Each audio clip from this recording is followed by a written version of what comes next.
I'm Diane McGowan, probate judge. This video explains the legal responsibilities a guardian has to the person he or she is caring for, as well as to this court. The reason you're watching this tape is because you're being considered or have already been appointed as guardian over another person. I want to be sure you understand what this means.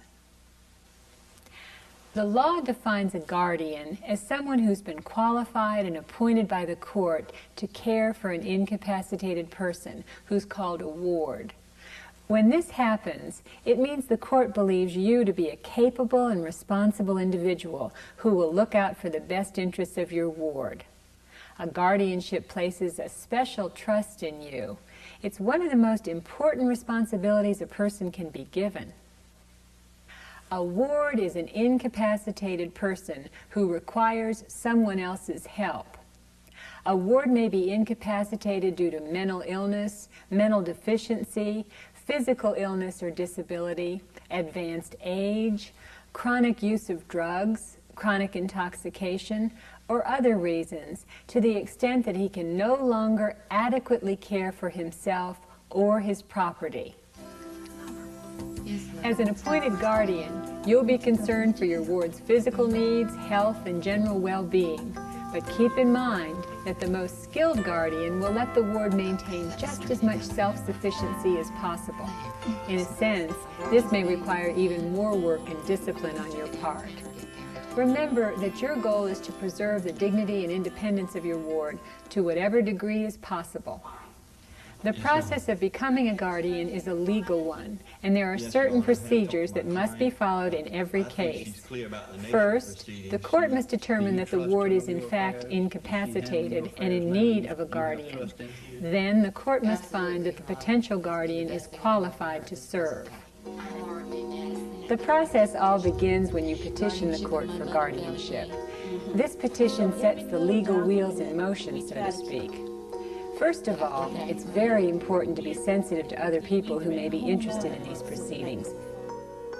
That's why, when you petition for guardianship, you must give notice to family members and anyone else that the judge may require. Another legal requirement is that the ward retain an attorney or have one appointed by the court to represent her interests. Many petitioners for guardianship feel that this expense is unnecessary, but keep in mind that the reason the court requires it is to ensure that the best interests of the ward are always protected. When the court receives a petition for guardianship, it will appoint 2 examiners to report on the ward's condition and make their recommendations to the court. So you've lost some weight. Have you been eating okay? Well, not really. I've been kind of eating out of jars lately. Jars? You used to be such a good cook. What's happened? I know it, but my knee's been hurting me, and I just can't stand on them long. What about your hands? They look a little swollen. Is that tender? Mm-hmm. Squeeze my hand. Does that hurt? Yep. Mm-hmm. A court-appointed visitor is also sent to the person's residence and reports back to the court prior to the guardianship hearing. So that's when you asked Laura to start taking care of your bills? Yeah, I'd forget to pay them, and then that's when they started shutting things down on me. How would you feel about her taking on even more responsibility for you? I can't say that I feel good about it. I'm sorry I'm so much trouble to her, but I realize I'm not doing a very good job managing for myself right now.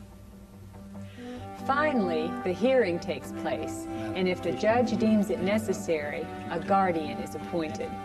When you accept this position, it means that you must perform certain duties, including the filing of an annual report each year. It also means that the court will continue to have authority over you as it relates to the guardianship. So having your ward's best interests at heart are not the full extent of your newly appointed responsibilities. You must also keep up with your obligations to this court as well. Some of those responsibilities are dealt with in this video and in the written materials you'll be given. Others may be discussed with court personnel as the need arises. Of course, anytime you have concerns or questions, we want you to know that you can always feel free to discuss them with court staff. Now let's consider some specific duties and responsibilities that you may face as guardian. If your ward is living with you, you're responsible for that person's care and comfort. You'll also be taking care of her clothing, furniture, vehicles, and other personal belongings. Guardians often make medical and healthcare decisions for their ward.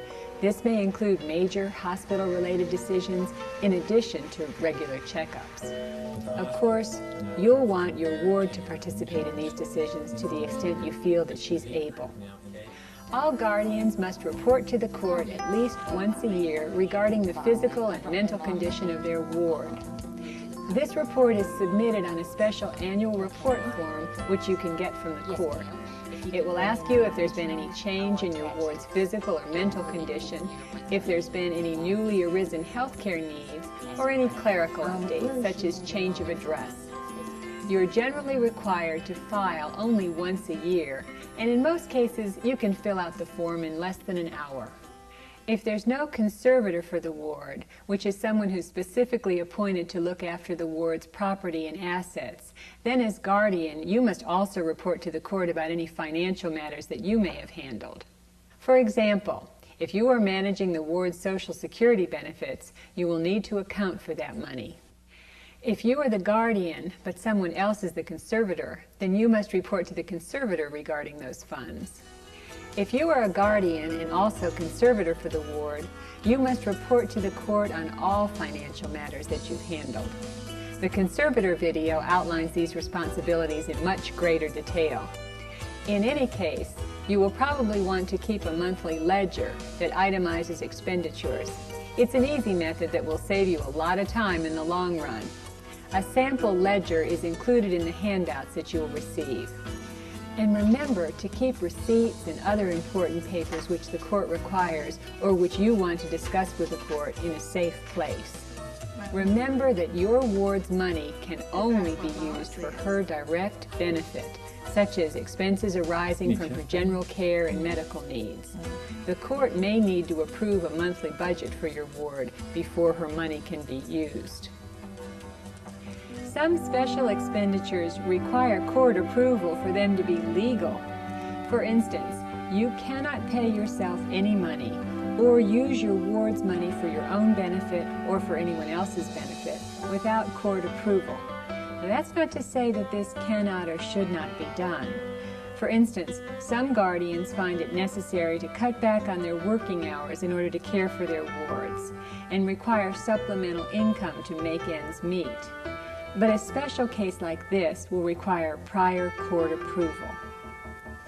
In closing, I want to thank you for your willingness to serve as guardian. You brought the needs of an incapacitated adult to the attention of this court and asked to be appointed as guardian, and you are to be commended. I also want to stress that this is a serious legal appointment, which includes important responsibilities both to your ward and to this court. Always consider the best interests of your ward and make every effort to preserve both their dignity and their independence. Should you have any questions regarding your role or responsibilities as guardian, please feel free to discuss them with the probate judge in your county or with a member of the probate court staff.